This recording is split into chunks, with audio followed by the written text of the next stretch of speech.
What's going on, everybody?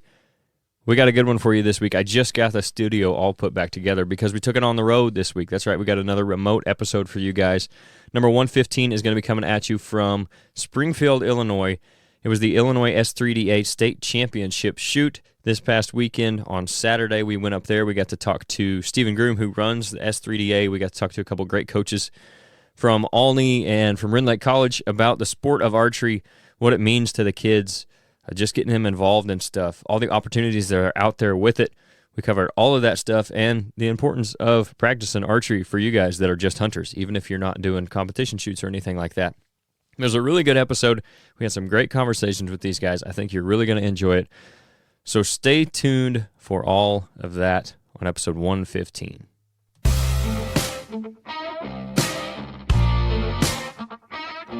This is the Ridgehunteroutdoors podcast.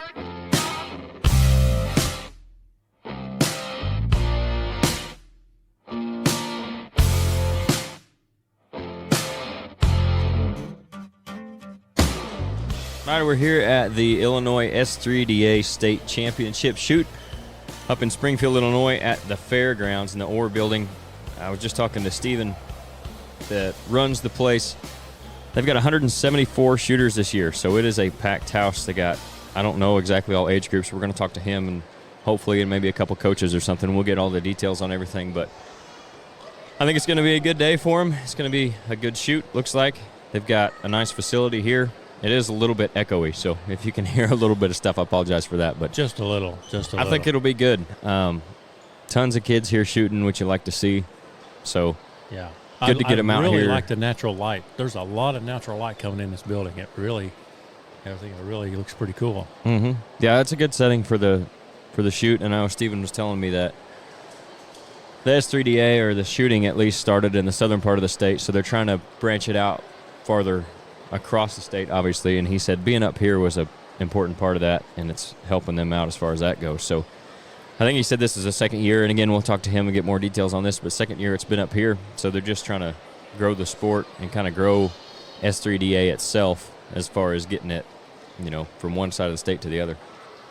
So obviously with growing the sport of archery, that potentially helps growing the hunting. I don't know, that probably works both ways. There's probably kids that are introduced to hunting that get into archery. There are probably kids that are introduced to archery that get into hunting. But I think it's definitely a benefit to one another to have these. Obviously, we talk about all the time the importance of getting the youth started in hunting to keep it where it needs to be, because they're eventually going to be the ones we pass it on to, the sport, to not let it be taken away from us, for lack of a better term.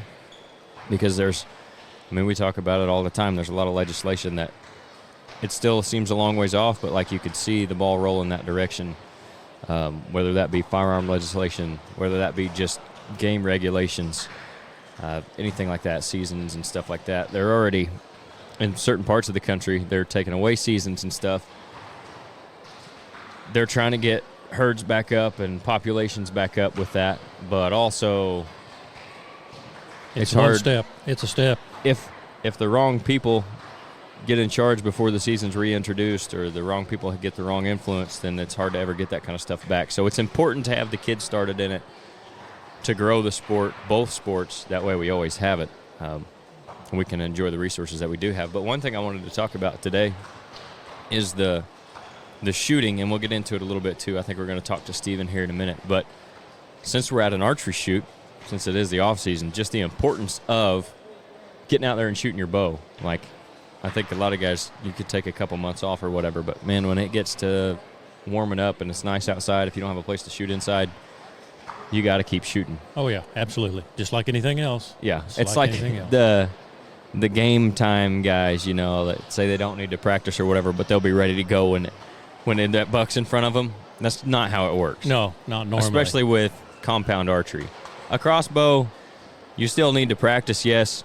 You can have a lot more room for error. You could get away with a lot more there. But if you're shooting compound bow, or especially traditional, you need to be out there practicing. So I think we'll talk about that a little bit today.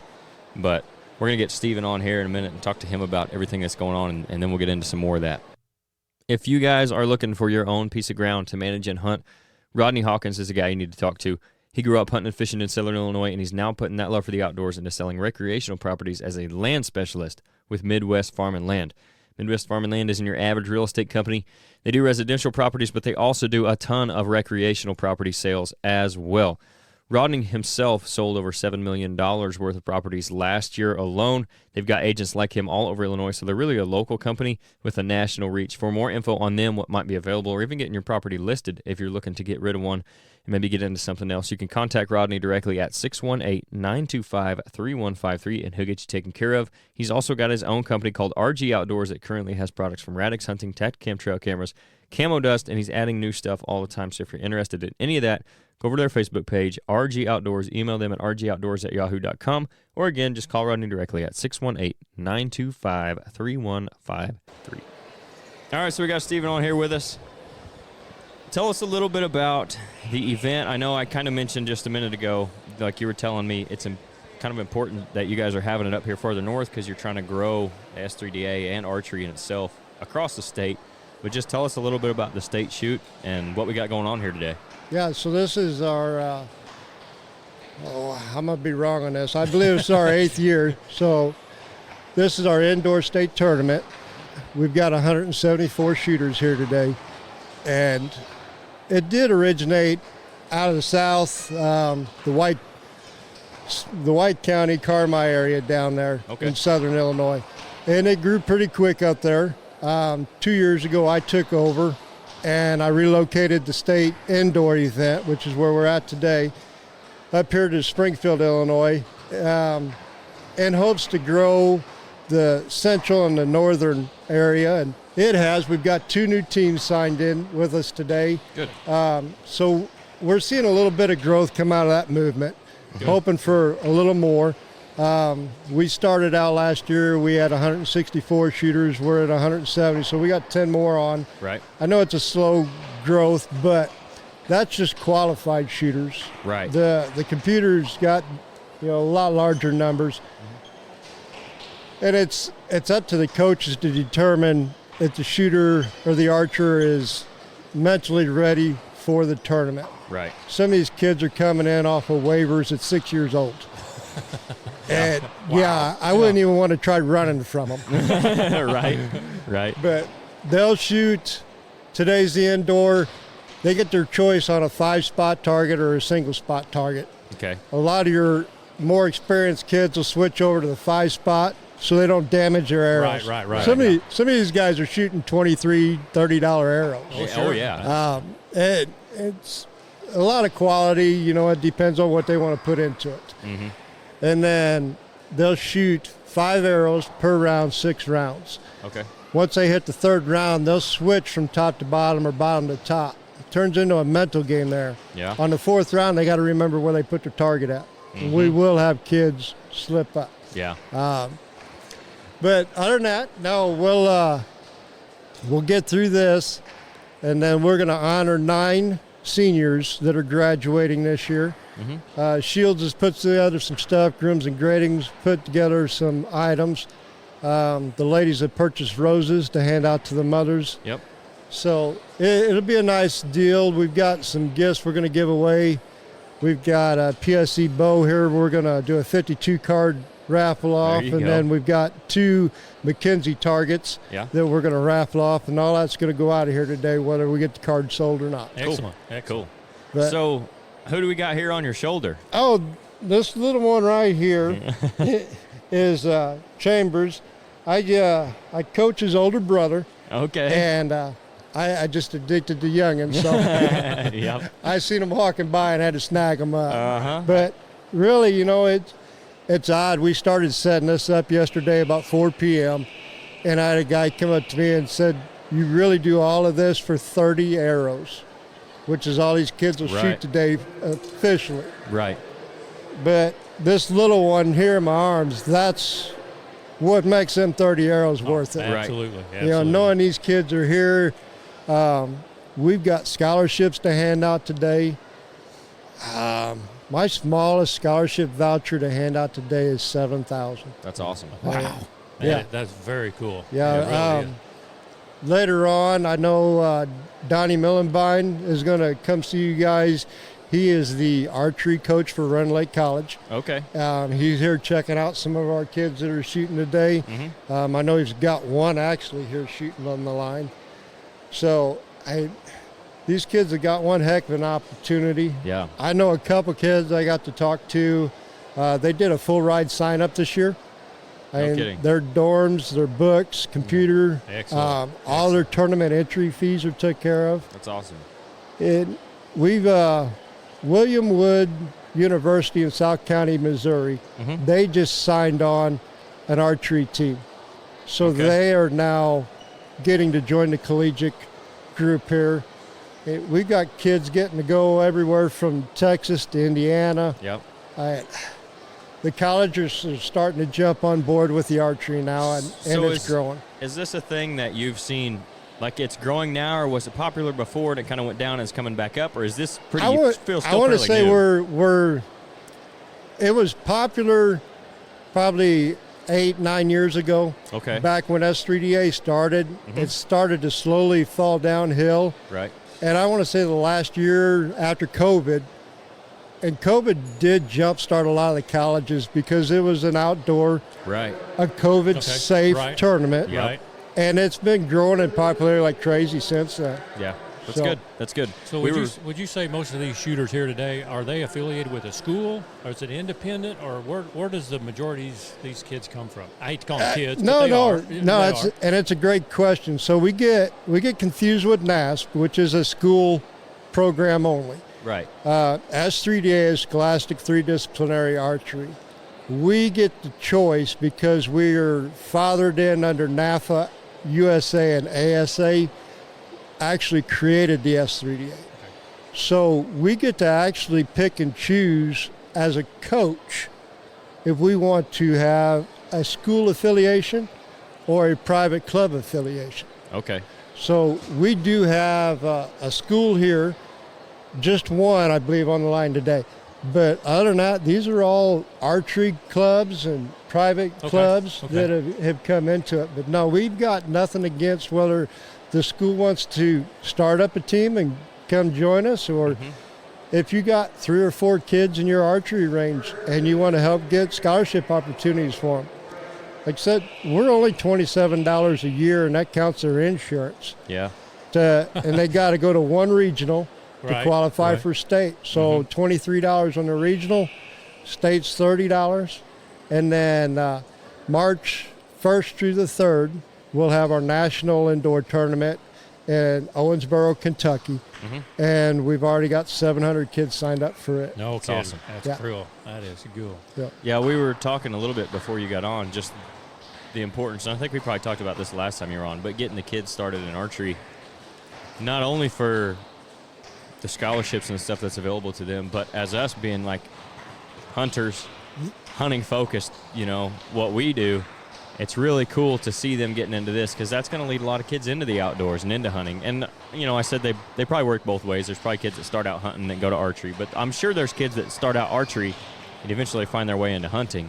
So it's just like what you were talking about with the little ones. It's really good to see that. That kind of makes it worth it. It's kind of split up 3 ways. You get a third that comes from the hunting, a third that goes into the hunting, and you get a third that just stays in the tournament side. Right, yeah. Sure. Yeah. But so last year we did the Crown Plaza here in Springfield, and Joe Robinson, the DNR officer that's here located out of the building just north of us, he actually came to us and asked us to consider the Orr building on the fairgrounds. Yeah. And they are big archery supporters, being DNR, and they see where the next generation's coming from. Exactly. So it was awesome to see that they got on board to help us get this building and secure it for the next couple of years. Yeah, it seems like a really good spot, and you even have room to grow in here. Yeah. I think. Like Yeah, you could do some different things if you got the more shooters you get, and you definitely have some more room. But it's a really nice setup. We were talking about that a little bit too. It's a pretty good I think place to host it. the lighting helps with everybody, and then it's almost an all glass building. So we've got we got some safety issues, but we've got netting and walls up for that section. Yep. But it's just a nice atmosphere to be up here in the state fairgrounds. It is. The building size, we crunched numbers last week, and like I said, we've got 174 here today. We can run, we figured 250 at one time. Yeah. So we've got room. If we're only growing 10 to 20 a year, we've got room for the next couple years to continue with one line time. Once we hit that capacity, then we'll change our time schedule and we'll do 2 lines in a day. And if that happens earlier, that's a good problem to have. No, I ain't gonna argue with you there. Yep.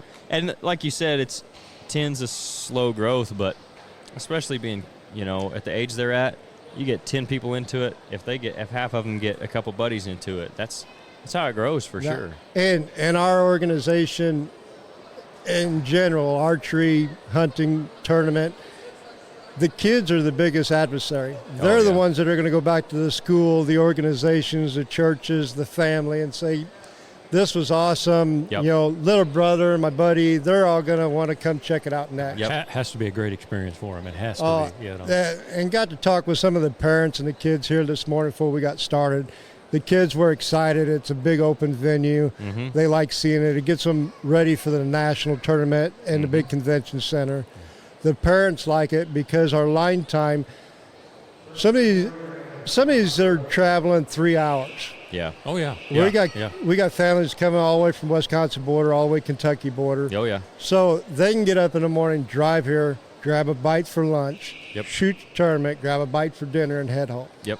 They're not spending a ton of money staying places if they're not able to, or maybe they don't want to. Correct. Yeah, I was talking to a parent, personally know one of the parents, and he's way more nervous than his kids are. He's actually got a daughter and a son both shooting. And I don't think they're nervous, but Dad is. Yeah, no, it's fun to watch because you got to keep pushing the non-line official coaches back and the parents back. Give the kids a little room. Yep, no doubt. There's Mom right there. She's coming to check on the youngin. Yep.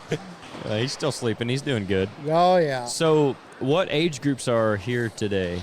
So we start, as long as the coaches deem them good, we start at 6. Okay. Average is 8. But if the kid can hold the mental capacity for a 2-hour span, then we'll go down as far as 6 years old. Right. And the coaches have to be able to work and control them in an environment like this. Yeah, you're relying a lot on the coaches. Yes. Our coaches in this organization, they do a big prep job before these tournaments, making sure the kids are, because the kids are actually their own judges, so they have to know the rules inside and out. Yeah. We will not be judging any of the scores. The kids all judge their own scores. We oversee them, and if there's any complications or contestment, then we step in and help. But they'll run all the way up until they graduate high school. Okay. So even if they graduate out early, they get to finish the year with us. Okay, cool. That's something that, just right there, you're talking about the kids scoring their own. And this is another thing I think we talked about a little bit up at Robinson. But something that's so cool about archery and hunting is the values that the kids get from it and the discipline they have to do it and the honesty in a case like this, and that kind of stuff. That's another reason I think it's really important to give these kids somewhere where they can learn that kind of stuff, because not all of them are going to have that opportunity maybe outside of this. Well, you're correct there. And then with having the large number here, the ladies that take care of the bail assignments and the registration and that, they go through and they keep an eye on the teams and they rotate, so they try not to have more than one team member on a bail. Yeah. So it holds the kids to where they can't have any type of bullying or override on a bail. Right. So it helps out that way, knowing, hey, I got to call this right because, they might do that to me, and it's accountability judgment call. Yep. And it's great to get it instilled in their heads this early. Absolutely. Yeah. So you're running 6 all the way up to 18. Yeah, we've got 18-year-olds here on the line today. There are some programs, loopholes where a 19-year-old can shoot. Right. But right based now, on like birthday or something like that. Correct. Based on birthday, their college base. Okay. And we have some programs where we open up and allow the parents. So there'll be certain tournaments we'll host throughout the year where the parents can shoot alongside the kids. That's cool. And that was a big deal with a lot of them. They want to shoot with their kids, but they can't during a tournament. So we'll host 2 or 3 3D tournaments and allow the kids' scores to count, and the parents can go alongside of them. That's cool. So what are the age groups as far as like for who they're competing against? So we do 6 to 10 is going to be your Eagle young adults. There's a fine line in there. And those kids are broke up between Olympic bows, the traditional bows, which is no sight aids, no anchors, and then the hunting bow we call the pins class. Yeah. And then the open, which is a 12-inch or longer stabilizer. And then pretty much anything goes on that bow. Okay. And then they'll jump up from 11, I'm off a year, it's 12, and then they'll jump up there all the way to their freshman year. And that's our youth. And then from freshman till they graduate, that's our young adults. Okay. And I would assume most of your young adults are in the open class. No. Really? No. Believe it or not, our open class is down this year. I think we only had 20 compete in the open class. So are there similar classes then in collegiate archery? Yes, the collegiate's similar. Okay, yeah. okay. They run the same. A lot of our coaches in the college, they like the open. And you can I'll get Donnie on here. He'll be able to answer more. They come and they look for the kids that are coachable, the kids that know and understand and are willing to learn more. Right. Because there's a lot that, not saying my coaches aren't at that level, because there's many of them that are. Right. But they're looking for that one that they can work with for that little advantage. They're looking for the ones that may have been taught wrong and are willing to be able to change. Yeah. And we've all got bad habits. Even coaches got bad habits. Yep. Whether it's an anchor point or just the way we draw our bow. Right. Yeah. So there's 174 shooters. What's your staff look like? What kind of numbers are you having to keep track of for your people? Literally, I lost track of that last night. Okay. Yeah. We had 20 volunteers show up here last night to help unload the bales. Midwest Open Tournament, they delivered the bales. We rented from them and all the bow stands. IDNR donated a little over half the netting. Select Stingers donated the other half of the netting. So we had the Select Stingers archery team here. We had Hardin County archery coaches were here.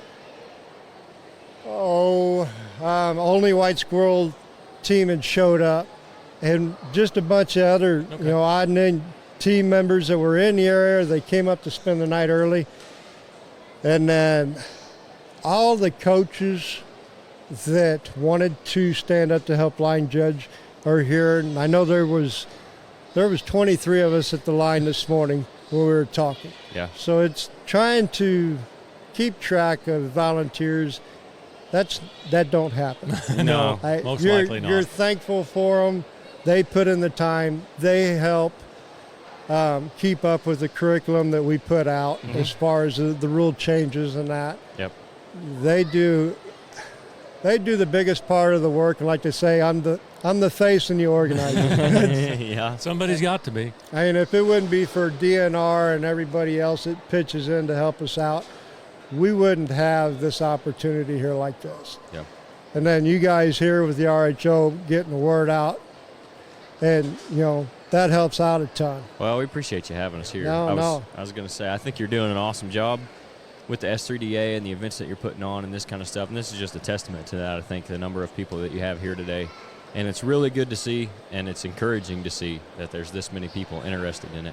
So you got anything else you want to leave the people with before we let you go? No, like I said, you can get a hold of me at 217-556-3844 or check us out on s3da.net. There's a map in there where you can find a team or closest to you and get a hold of that coach. And if there's not one close to you and you want to become a coach, give me a ring and we'll help you get into the program. Because if it's not for us wanting to help these kids get further along, then there's no future. Right. Yep. Absolutely. For sure. Well, thanks again for having us. No, we appreciate you guys for everything. No, we're glad to do it, and I'll let you get back to your responsibilities for the day. So. Will do. Thank you. Thanks. If you guys plant food plots and you don't know who Grandpa Ray Outdoors is, you need to look them up. They specialize in providing the best nutrition for whitetail deer on your property, starting with the soil. They've got a full line of high-quality food plot seed and plant foods with over 14 different food plot blends to choose from. You won't have any trouble finding what you're looking for. They've got fall and spring blends, corn and beans, switchgrass, liquid fertilizer, soil test kits, you name it. When it comes to planting, they've got it. They're not just about selling their products, though. They were started in 2015. John, the owner, has been in the business since 1991. So with that knowledge that he's acquired, he's going to be able to answer any questions you have about what blends would be best for your specific property. That way you can achieve the best results possible. Like us, John and his team don't believe in a cookie-cutter approach to wildlife nutrition. They're going to treat you and your situation individually. We've used tons of their seed on client properties, on our own properties, and the results have always been as good, if not better, than advertised. That's why we partnered with them in the first place. If you want to, go to GrandpaRayOutdoors.com, use the discount code RHO Podcast. That's all lowercase, no space, and you get 5% off your entire order there. You guys need to go check them out if you care about getting the most bang for your buck when it comes to your food plots. All right, so that was Steven with the Illinois S3Da. Telling you guys a little bit about what they got going on, how you can get involved if you want to get involved too. Like I said, they're doing a great job here getting these kids started into archery.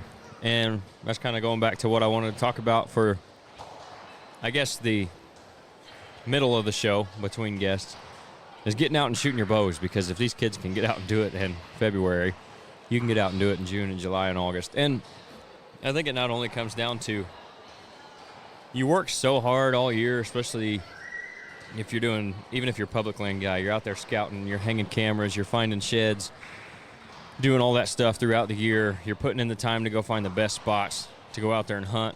Or if you're a private land guy who's managing, you're doing all the habitat work all year long. You're putting in food plots. You're doing the same shed hunting, setting cameras, and the same scouting and stuff. You owe it to yourself to be ready when all that work comes to the point of that, whatever to your target deer is, whatever that may be, is in front of you. You owe it to yourself to be ready for that. You also owe it to the animal to be able to make an ethical shot. Stuff happens. I know that as well as anybody. I wasn't going to say that. But you got to be ready for that moment. And getting ready for that is practicing. And there's a lot of different ways that, you can't simulate the adrenaline that you're going to have if there's a 170-inch deer standing in front of you. No, you cannot. But if you're going to, like you said, if you're going to spend hours and hours in the woods and scouting and cameraing and everything else, and then you're going to fling 5 arrows and claim yourself good to go, are you or not? And right. I'm looking at a couple of outfits that looks to me like they're probably hunting with the same outfit they're shooting right now, yep. with exception to maybe that's the that arrow. hunting class he was talking yeah. about. Yeah. Now I'm sure the arrows are probably considerably better. But I got a guy I'm looking at a young man right now that's got a peep sight with a rubber tube on it, mm-hmm. and a very short stabilizer, and he's got camo on his bow, mm-hmm. and looks to me like it's a release he's hunting with. His sights might be a little different. I guarantee you the bow's not. I guarantee you. Right. Yeah, that's what it takes to be ready for that. And there's different ways you can do, again, you can't simulate the adrenaline, but you can simulate your heart rate. So, if you can get your heart rate up and shoot that way, that helps. Anything you can do to kind of add a little bit of level of difficulty to your regular practice. And not only that, it kind of keeps it entertaining. Oh, yeah. Even if you just get with your buddies and talk crap and bet on a shot or something, Right. Add a little pressure to your shooting. Right. And do it that way. That's going to help, too. But whatever it takes to get you motivated to get out there shooting. And I wish Nate was here because I'd give him a crap about not shooting as much as he should. And if Blake was here, he'd do the same thing. Sure he would. But we're all guilty of it at times where we don't shoot as much as we should.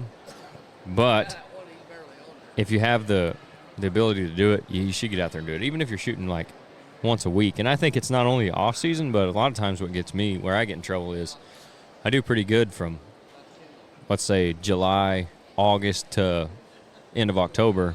And then when November hits, it gets cold, and I'm hunting a lot, and You can get you're shooting the least when you should exactly. be at least throwing a few arrows now and yeah. then. Yep. You kind of Yep. get slack. You slack on it a little. I don't want to say get lazy with it because you're out there hunting and putting the time in the stand, but it doesn't hurt anything to throw a target out and shoot a couple arrows every time before you go to the stand or whenever you get time, a couple times a week, something. And when you're talking about that, we're talking about not just absolutely throwing arrows till your shoulders about ready to, right. your arms falling off and your shoulders all sore. That don't really do you no good either. You know, a couple 3 rounds, 5 rounds, 10 rounds, whatever it is, a couple times a week with a buddy. Mm-hmm. That's where just you want enough to be. To stay sharp. Stay sharp. Yeah, it that doesn't way, take much. That way, when the deer's standing in front of you, it's not the first time you've shot in 2 months or more, because that's where things happen and go wrong. On that you can control. Like there's plenty of stuff that can happen and go wrong that's out of your control. Sure. What the deer's going to do. Maybe there's a limb there that you didn't see. All kinds of stuff. Maybe the angle isn't exactly what you thought it was. You know, tons of things can go wrong outside of your control. But one thing you can control is the amount of time you're shooting and what you're putting in there. And what you're shooting in, because you're not going to shoot in your winter gear in July. Right. And so that matters as well. We're preaching to the choir here, but just a friendly reminder, in the wintertime, you're not going to shoot the same, most likely. Your bow is going to perform a little bit different in the winter than it does the summer. Now, most of us can't tell the difference. Right. But it will a little bit, yes. Mm-hmm. And it may be one of those things where if you're shooting in June and July and something changes a little bit, if you're off 3 inches at 20 yards and now you draw back to shoot at 30, now you're off 5 inches, that's the difference in killing them or wounding them or just missing them completely. Yep. And it could be that small of a change just based on even weather, humidity, that kind of stuff, and even the cold. You're sitting your bow out there for 3 hours and 30 degrees or colder. It's going to change some things. Right. And it's going to feel different even. You know, I think they're doing a good job nowadays with the carbon risers and stuff. I think that definitely helps. Back in the day, aluminum, you know, that you're shooting in 90 degrees in July, and then you're shooting when it's 0 in November. Mm-hmm. There is a little bit of difference in the way that bow reacts. Yep. But not everybody can afford the new carbon bows either, so a lot of us are still shooting the same style of bow that, you know, you always have to some extent. So that definitely plays a factor. But I thought that was something that I thought might be good to hit on today, like you said, just as kind of a reminder, since we are at an archery shoot, that you don't have to come and compete. Although, if you want to do that, that's another way to add pressure and kind of be ready for that. Because, like our buddy was telling us, his boy is 2 points ahead of the next guy for the state best shooter of the year. Shooter of the year. So if he goes a perfect 150 with 10 X's or whatever it is, how many 30 X's, I guess. His son is actually ahead of the next competitor on X's. So if he shoots a 150, he's got to shoot a perfect. If he shoots a perfect score, he's guaranteed the shooter of the year. Correct. So, like you said, he's kind of too young to be nervous.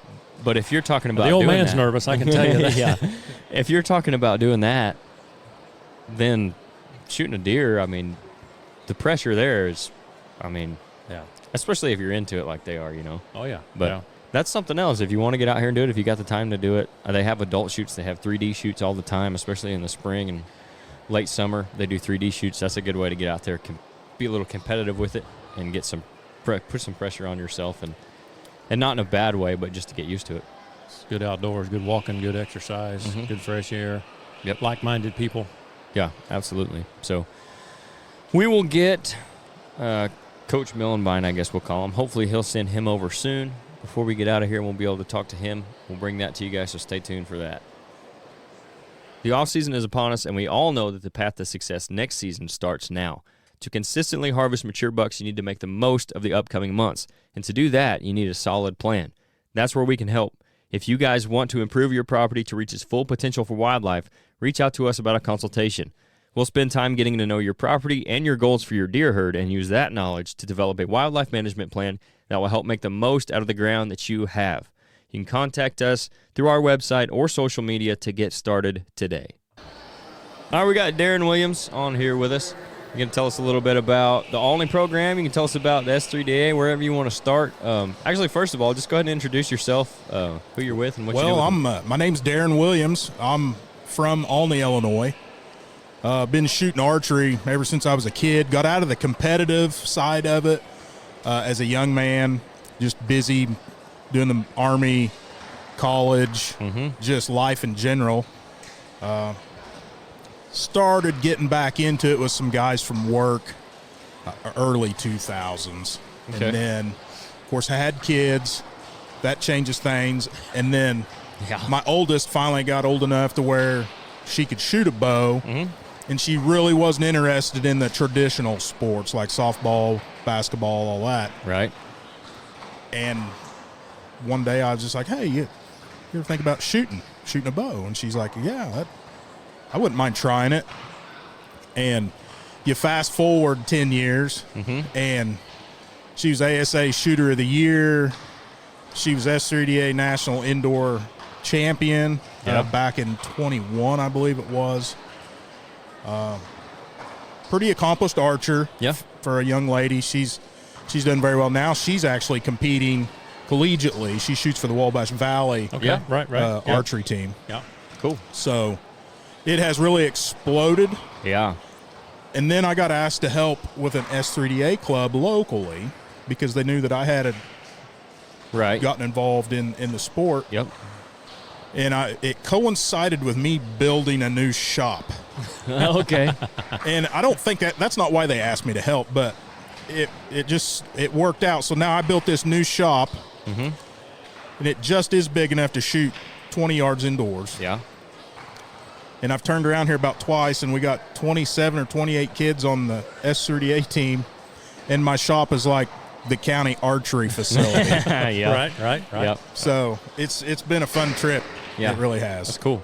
So you're coaching the club at Albany then? Yes. Myself, Jason Gendard, and Jordan Tomlin. Okay. The three of us. And my oldest daughter, she is helping coach. She's a freshman in college. And I believe at the end of sometime in March, she's got her certification coaches course scheduled.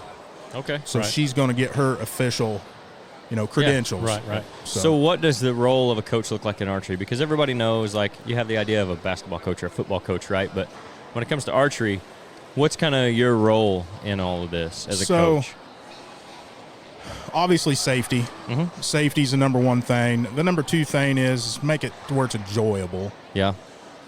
So those are the two things that everything really has to be kind of centered around. But then as, archery specific, I'm constantly watching video, listening to guys talk, whether it's Levi Morgan or Paige Pierce. There's a lot of those people that have been in the industry for a long time, especially on the competitive side of it.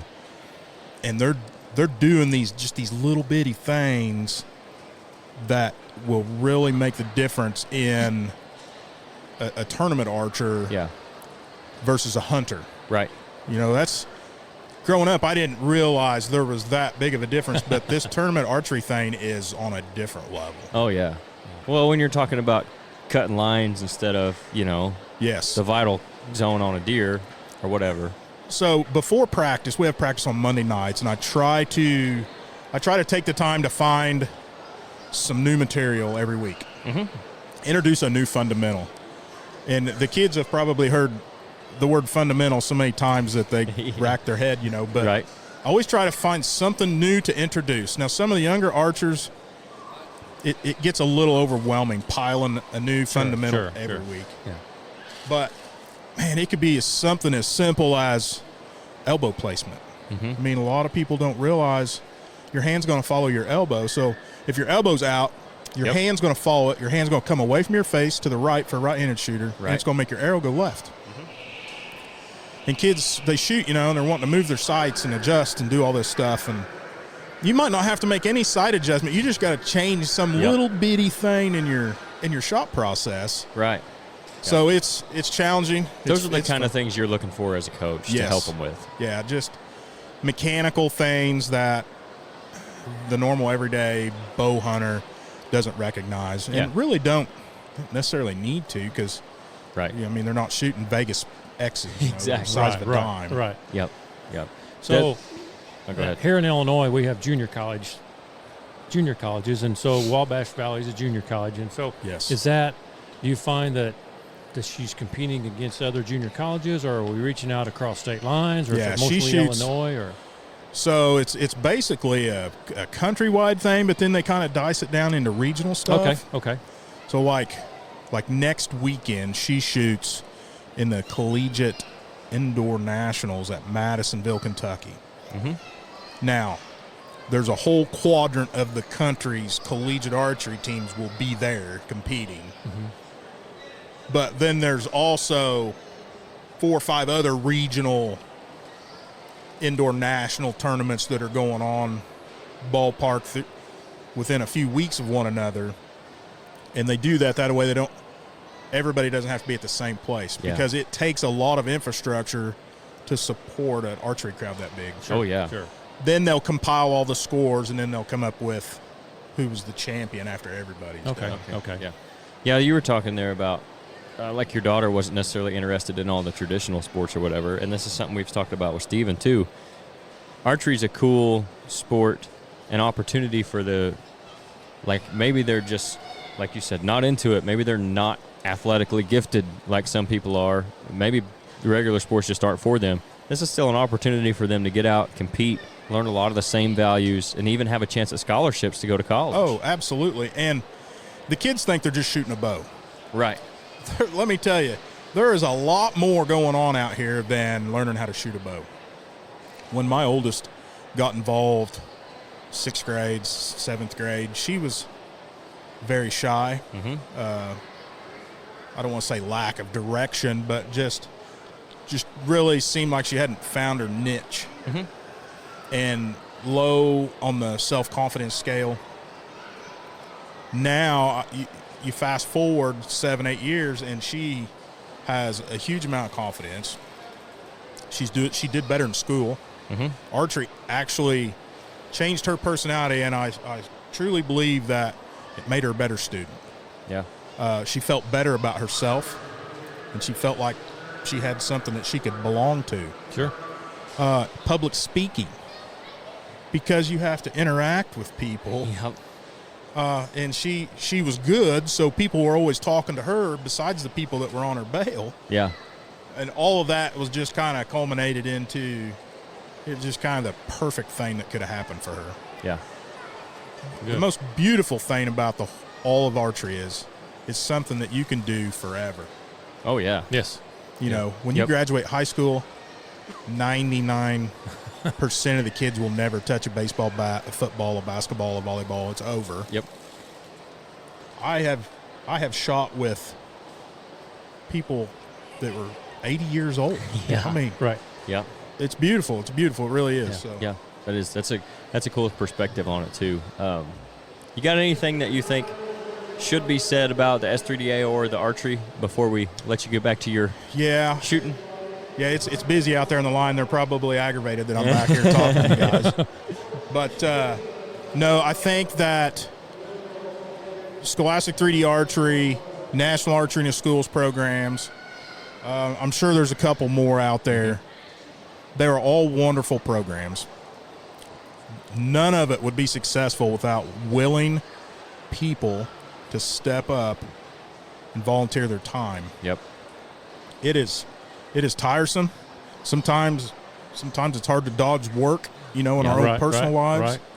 And every one of these adults you see in here with a coach's jersey on or a state board shirt on is getting paid zero to be here. Yep. So that's pretty special. That being said, there is so much room for growth. Right. There's a lot of places in the state of Illinois, Mount Vernon, for example, Right. that has a huge base of outdoor-oriented people, and nobody's tapping into that. Yep. But you got to have willing adults that are somewhat knowledgeable. I mean, you don't have to be a tournament shooter to be an S3Da coach. Right. Familiar with a bow would be helpful. Mm-hmm. Right. But there's people out there that would assist and, get those people up to speed. And For sure. Yep. Cool. Yeah, and kudos to those people that do it. And to ones that are thinking about it, Steven gave his phone number earlier. Like, I'm sure you can contact anybody at S3Da or, like, any other coaches. I'm sure a lot of them would be happy to help. Oh, yeah, definitely. And if anybody has any questions, you can look me up on Facebook, Darren Williams. Heck, you can email me, goodpassage79@yahoo.com. They can give me a phone call, 618-445-7235. I'd be happy to answer any questions, help them get pointed in the right direction. Because really, that is probably the one thing that has troubled me is I see all these areas of the state that are underserved when it comes to scholastic 3D archery. Yeah. So. Yeah, hopefully we can do something about that. Hopefully we can help get the word out a little bit too, and that'll get better. But thanks for your time stepping in here, talking you guys. For a few minutes. Yeah. You too. I'll look you guys up on Facebook and sure. tap into some of these podcasts. Heck yeah. But you can say you guys are from Mount Vernon?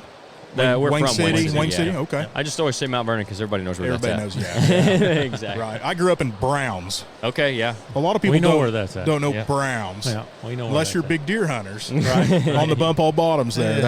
There's been some big bucks killed right in through there. No doubt. So, but anyway, hey, I appreciate it. I'll let you guys go. I got to get back to work. All right. Have a good day. Have fun, man. I appreciate it. Hey, everybody, I appreciate you tuning in for another episode. If you don't already, go over to Instagram and Facebook and give us a follow at Ridgehunteroutdoors. We also have a private Facebook group called Ridge Hunter Nation where you guys can have some input on the show. You can ask us questions. You can ask upcoming guests questions. You can tell us who you want us to have on and what you want us to talk about. And on top of all that, just use it as a regular hunting group. Share your stories, your success, pictures, your failures, whatever it is. That's all at Ridge Hunter Nation on Facebook. Our website is ridgehunteroutdoors.com. That's where you're going to find more info on the consulting and management services that we provide.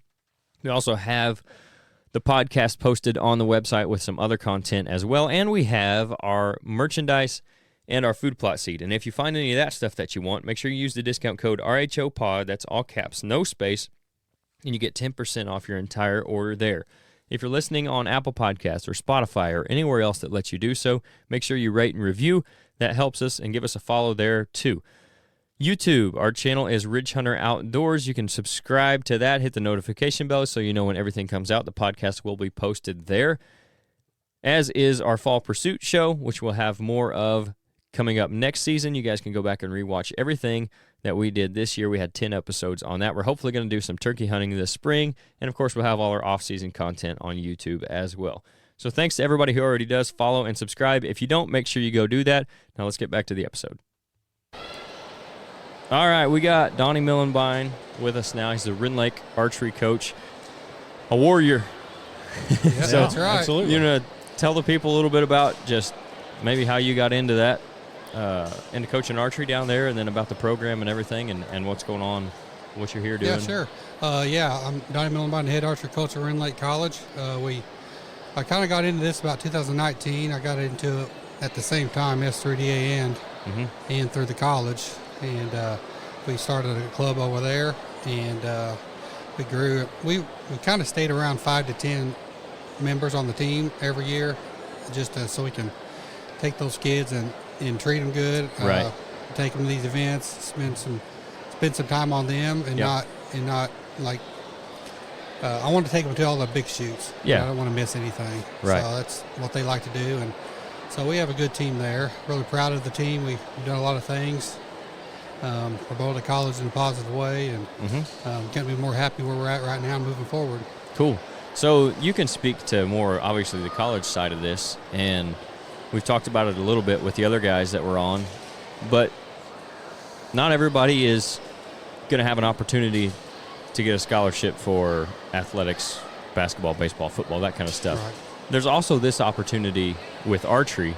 Can you talk just a little bit about maybe not only that opportunity that does exist for, kids growing up shooting archery, but also what you're looking for as a coach in an archer for those opportunities? Okay. Yeah, what I'm looking for in an archer is, somebody that's good in school, like good grades, because that means more than anything.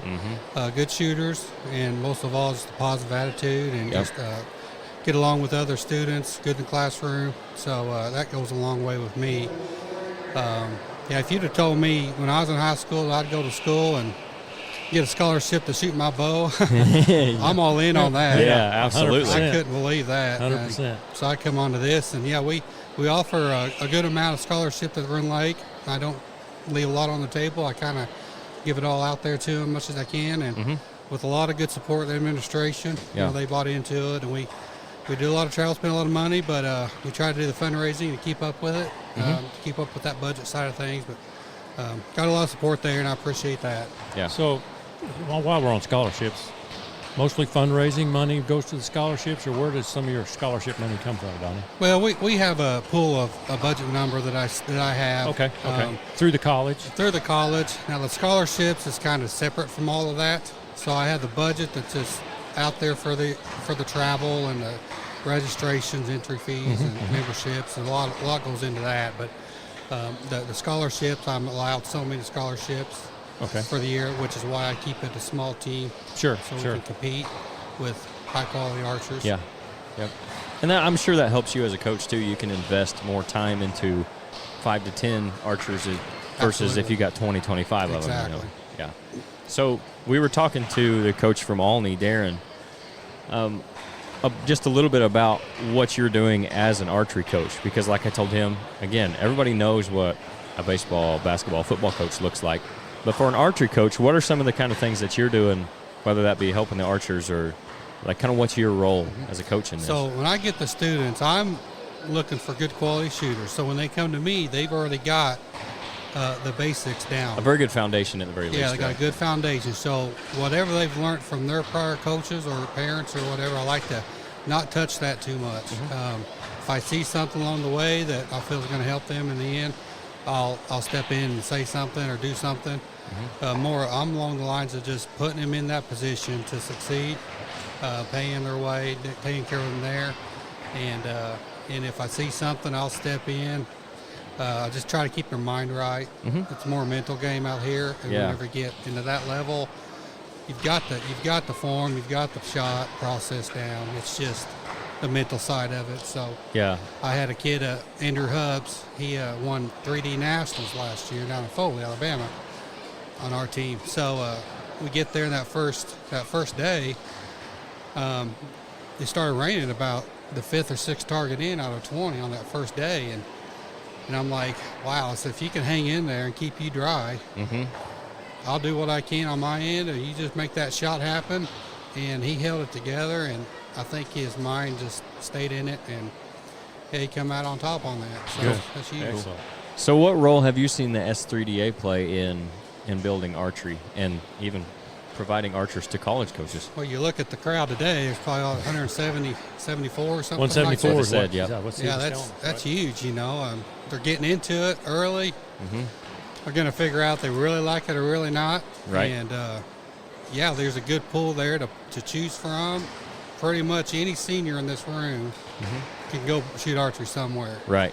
Yep. So it's just on them on where they want to go and who they like and what fits their eye. Yeah. So as far as like competition at the collegiate level, I know like basketball, football, baseball, you're competing against a specific team. Is that the same way in archery, or you just mainly go to shoots like this where you're competing against multiple colleges, or is it college against college, or what's that look like? Yeah, when you go to USA Archery, a lot of times you're individually competing. Okay. You're out there to beat yourself. Okay. You know, if you start thinking about we're going to beat this team or we're going to beat you, things don't usually turn out. It could be a trap. Right. Yeah. So you just want to set some goals personally and just do your best and learn from it, and you find out you'll be more consistent that way. Yeah. Right. Cool. I think that's a good mindset to have. It seems like at collegiate athletics, on any level, like you're saying, most of them are going to have the basic, the foundation. There's a reason, like you picked them in the first place, but it's so much of that mental side of it that you have to help them with. Oh yeah, it's 99% mental. Yeah. When they get that far, they're, like I say, they've got the equipment, they've got the shot process, and it's just all in the mind. Yep. And this indoor game, it's going to test you. This will test you for sure. It's tough. Yep. Cool. So is there anything else that you want to maybe hit on or talk about before we let you get back to watching? I think we covered a little bit of everything. You done some good questions there. I just want to put a plug in for Rend Lake College. Any archers out there that's interested, look me up, and I'll be glad to share what I can with them.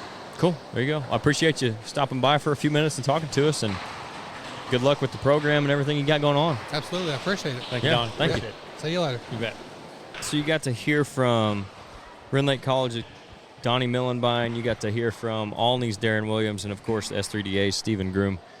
Just talking about what they got going on here today, the importance of archery, what the S3DA is doing for that, and the other programs that are out there.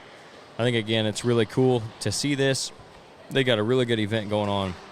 They're doing some good things, and I think the coaches offered a lot of perspective on the benefits to archery.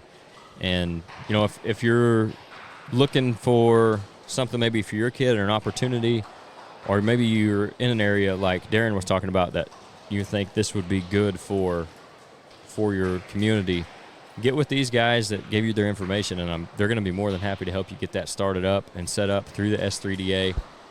And you can have a positive impact, I think, on the kids that are looking to get into archery in your community or wherever you're looking at. Hopefully so, yeah. I mean, like Donnie said, if there's scholarships out there, you know, who would have thought 20 years ago, right? Yeah, for sure. Still clean? I appreciate everybody tuning in today here from the S3DA Illinois State Shoot. Don't forget about Full Draw Friday coming up. We did just have Austin Stone on last week, so if you guys missed that, it wasn't on Monday. It was a middle of the week episode, so make sure you go check that one out. But again, thanks for everybody that's tuning in consistently. We'll catch you on the next one.